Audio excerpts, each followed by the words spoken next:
Solve 1/8 raised to the x plus 1 is equal to 4 raised to the x minus 2. So we want to try to get the bases to be the same on the left and the right.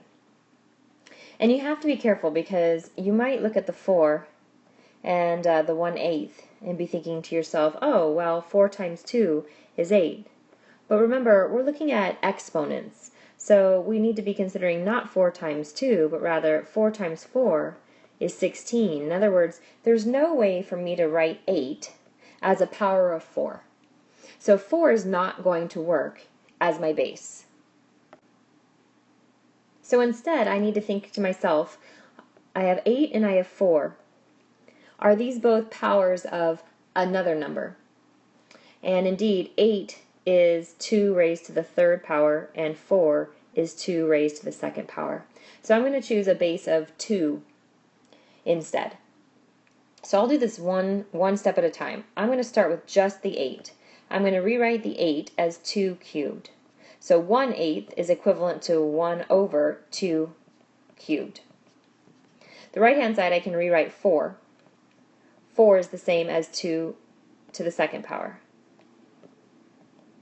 So I'm working on rewriting the left and the right-hand side with a base of 2.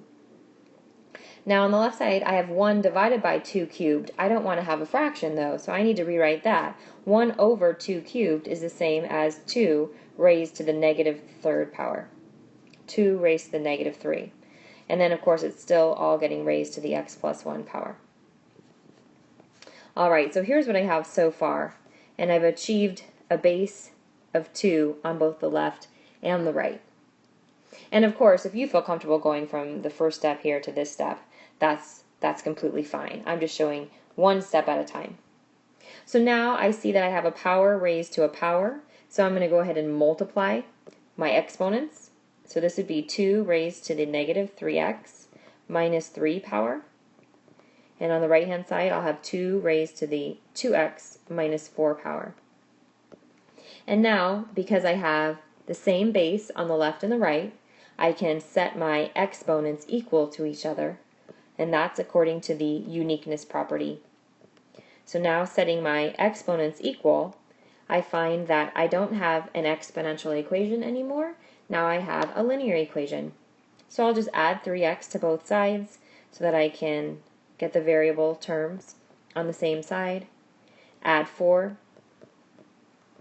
just continuing to isolate the variable quantity or the variable term, and then divide by 5.